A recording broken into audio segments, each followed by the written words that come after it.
Now, please put your hands together and welcome on stage the Member of Parliament for Kuala Selangor, Dr. Dzulkefly Ahmad.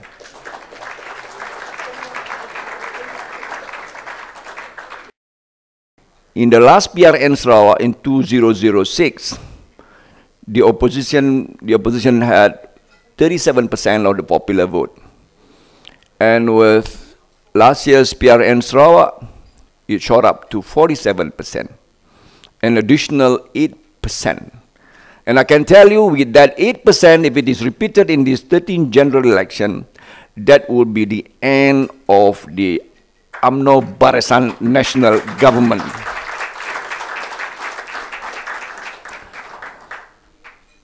If you think I'm very bullish to go to Jaya, I'm going to come, in my next sentence, giving you a bit of a jolt, perhaps.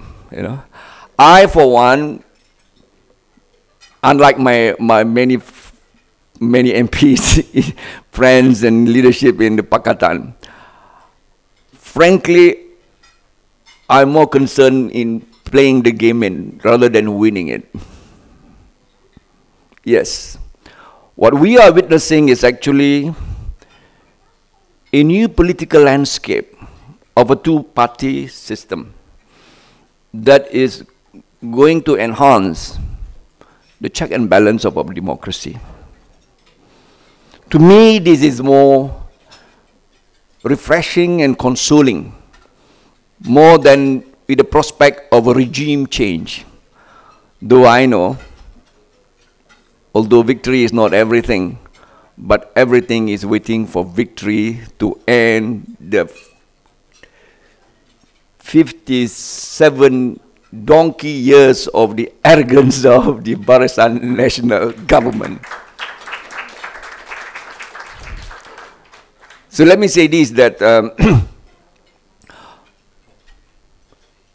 if I could paint you a scenario on the night of the announcement on the polling day on the 13th general election, what would be worse would be a retrogression back to the scenario of 2004. That would be a very sad day for Malaysia. And I implore you not to allow that to happen. At least we should maintain status quo. And of course, if it is for the good of this country, you should have a regime change, because the BN government has overstayed their welcome for too long a time now.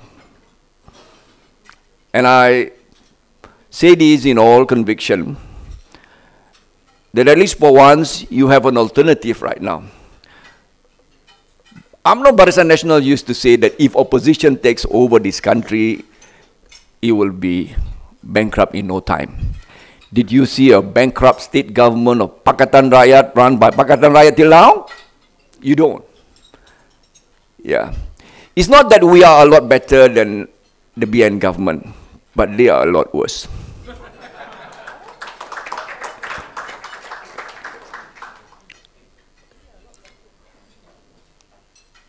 I must tell you that in the Dewan Rakyat, when we look to the other side, really, I must tell you, we don't want to brag, yeah? But in all humility, if that is a government that, and the kind of people and the kind of ministers there are, I think on this side of the bench, we present, if not better and equal potential to govern this nation. And this nation deserves a better government. And I must say to you, and of late, it's just not about a very resource-rich country. World Bank recognizes us to be one of the richest resource per capita nation on earth. And we used to be in the same league as South Korea, Taiwan, Hong Kong, and Singapore.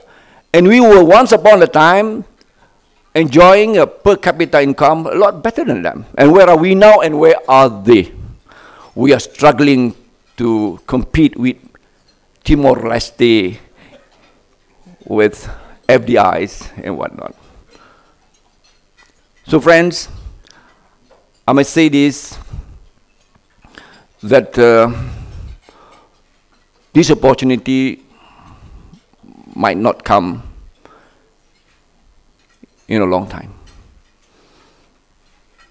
But as I said earlier, it is in our interest to ensure that we have a democracy that is both vibrant and functional.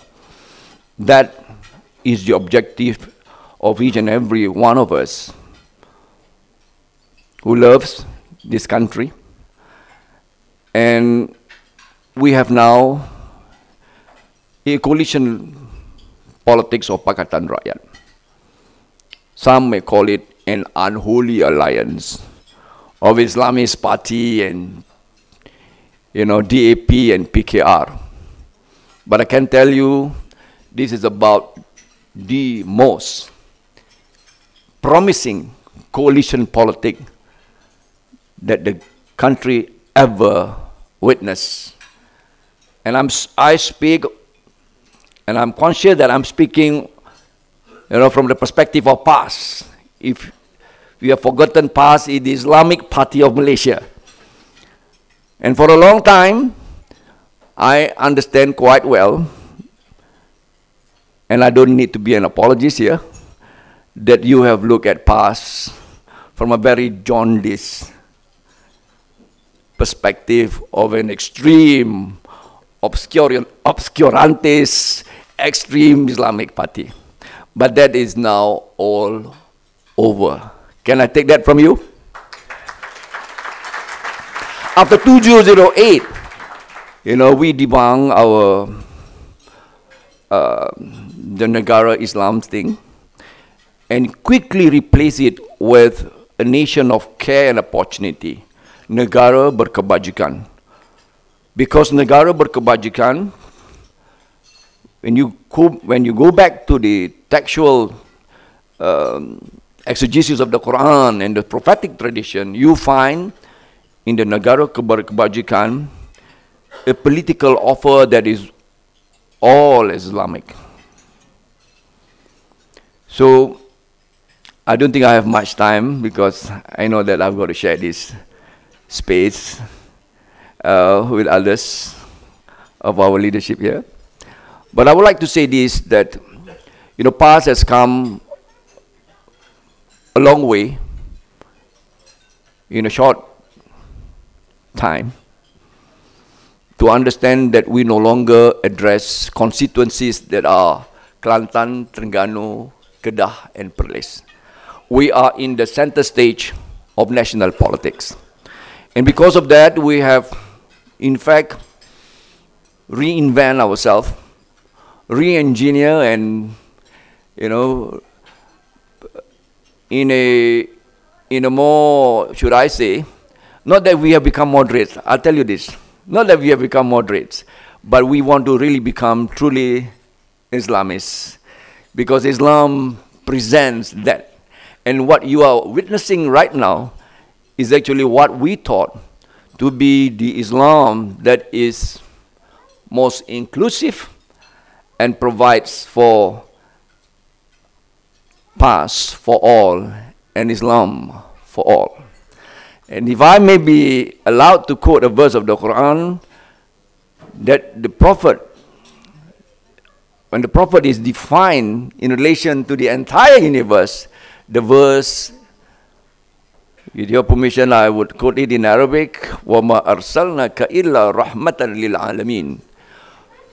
You are not, O Muhammad, sent unto mankind save as a mercy to all. And that is the human face, and that is the friendly face, and that is the mercy of Islam that we are trying to bring in the context of our struggle right now. And because of that, we are able to relate to colleagues in Pakatan Rakyat. Our common policy framework speaks for itself. And I think with that, I have a lot to say, certainly, particularly with, with a lot of other things. And you see for yourself right now that the religious fault line, both religious and racial fault lines have deepened. And surprisingly, for once upon a time, this Islamic Party of Malaysia passed, as time and time again, brought forward sanity and wisdom to serve Islam. And for those who feel that they are serving Islam, particularly Perkasa and now Jati, that's become the lapdog or the fighter dogs of UMNO, I say it in no uncertain term, they have in fact done a great disservice to Islam. And we were on the issue of the name of Allah. We were struggling to present ourselves in all other issues. Mr. Chair, if you allow me an injury time for another 5 minutes, would you? We were sure that because of the mixed demography of Malaysia, 60 Malay Muslim and 40 non-Malay non-Muslim, right now we have got to face an uphill task of winning back Malay Muslim support. Why? Because they have portrayed us to have sold Islam and the Malays for being together in Pakatan Rakyat. Rest assured that we will continue to be in Pakatan Rakyat, because for us, I say this in one of our Sinar Wacana, Sinar Harian, do you remember that? We would prefer minum kopi dengan DAP daripada minum arak dengan UMNO. If you fail to understand that, let me say this, that we prefer to be with our friends and colleagues in Pakatan doing what is actually enshrined in the Quran, all the virtues, of upholding justice for all, and equality for all, mercy for all, and a nation of care and opportunity for all. You just imagine if we are with UMNO right now. Do you know what we are doing? You know what our youth will be doing? They will be together distributing kononnya video Dato Sri Anwar Ibrahim and all others, and perhaps together, perhaps we were given part of the 250 million for the Lembu NFC condo, for all this. So we are very sure that the reason why we want to be together with Pakatan and not UMNO, because UMNO have been pressing us. No, why can't you be working with UMNO that are both Malays and Muslim, rather than with DAP, kafir dan juga bukan Islam, bukan Melayu? We turn around to say that we will continue to do all those good things that Islam enjoins us in Pakatan, rather than to be together ruining this nation beyond redemption in UMNO Barisan Nasional. I think with that, friends, I know that I have a concern of time. I again thank YB Ali for having me here, together with my other colleagues of Pakatan Rakyat. I have a lot more to say, but I must restrain myself, because this is not my kind of constituency. My kind of constituency is Kuala Selangor. Kampung. It's very rarely that I have a chance to speak like this. Very distinguished crowd, and I'm quite sure YB Ali will be raising a lot more than I could raise in Kampung Kuala Selangor. But nonetheless, I'm sure you will give us, a qualified mandate for us to do all that is best for a new Malaysia, for a dream that we all cherish, and let us do it together. I thank you again.